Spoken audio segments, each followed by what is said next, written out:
Il était une fois dans un petit village ensoleillé appelé Soleilville, un lézard nommé Léo. Léo n'était pas un lézard ordinaire.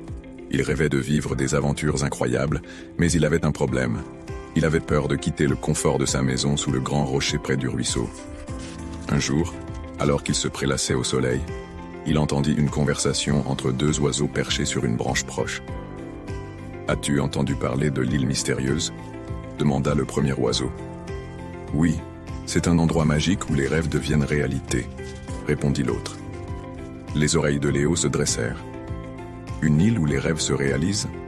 C'était exactement ce qu'il lui fallait pour devenir un grand aventurier. Après avoir réfléchi et rassemblé son courage, Léo décida de partir à la recherche de cette île.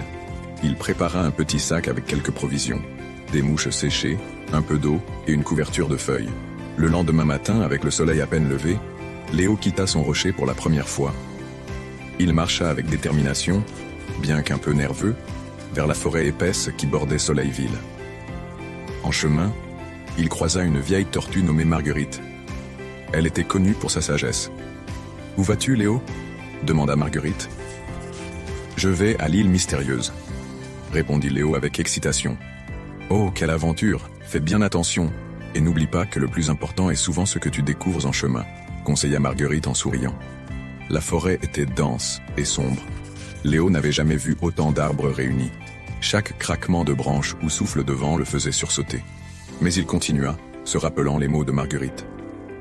En traversant un ruisseau, Léo rencontra un crapaud nommé Gustave. Le crapaud semblait en difficulté, coincé entre deux pierres. « Besoin d'aide ?»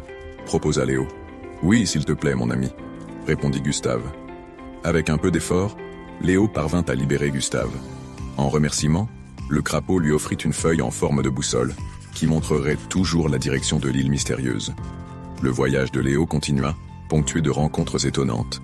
Il se lia d'amitié avec une luciole qui éclairait son chemin la nuit, et un écureuil farfelu nommé Noisette, qui lui enseigna comment sauter de branche en branche sans tomber. Chaque nouvel ami lui apportait quelque chose de précieux, du courage, de l'espoir, et parfois un bon rire. Un jour, alors qu'il traversait une prairie, une tempête soudaine éclata. Léo trouva refuge sous un buisson, mais il était trempé et découragé. « Pourquoi suis-je parti ?» se demanda-t-il. « Peut-être que je ne suis pas fait pour l'aventure. » Alors que la tempête se calmait, Léo vit quelque chose de brillant dans le ciel. C'était un arc-en-ciel, le plus beau qu'il ait jamais vu. Il réalisa que, malgré les difficultés, sa quête était pleine de moments précieux et de belles rencontres.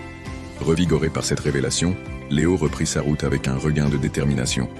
Le lendemain, il atteignit enfin l'île mystérieuse. L'île était encore plus magnifique que dans ses rêves. Les arbres étaient ornés de fruits scintillants, et les fleurs chantaient des mélodies douces. Léo explora l'île avec émerveillement, découvrant des merveilles à chaque pas. Il trouva un lac magique où son reflet lui adressait la parole. « Que cherches-tu, Léo ?» demanda le reflet. « Je veux être un grand aventurier », répondit-il. « Tu l'es déjà », dit le reflet. « Tu as surmonté ta peur et aidé des amis en chemin. Tu as découvert que l'aventure n'est pas seulement une destination, mais un voyage. » Fort de cette nouvelle sagesse, Léo décida qu'il était temps de rentrer chez lui. Sur le chemin du retour, il repensa à toutes les aventures qu'il avait vécues et à tous les amis qu'il s'était faits. Quand il arriva à Soleilville, il fut accueilli par Marguerite et tous ses amis. Il leur raconta ses aventures, et tous l'écoutèrent avec admiration. Léo avait appris que la véritable aventure réside dans les expériences vécues et les amitiés nouées. Il n'avait plus peur de quitter son rocher, car il savait que chaque jour pouvait être une nouvelle aventure. La morale de l'histoire de Léo est simple mais puissante. L'aventure est avant tout un état d'esprit. Ce n'est pas seulement où vous allez, mais ce que vous découvrez en chemin et comment vous grandissez grâce à ces expériences. Ainsi, chers enfants, rappelez-vous que chaque jour est une nouvelle opportunité d'apprendre et de vivre des aventures, même dans votre propre jardin. Soyez courageux, aidez vos amis, et n'oubliez jamais que le voyage est aussi important que la destination. Si cette histoire vous a passionné, n'hésitez pas à vous abonner pour nous soutenir et ne manquez aucune de nos prochaines aventures. Merci pour votre fidélité et à très bientôt.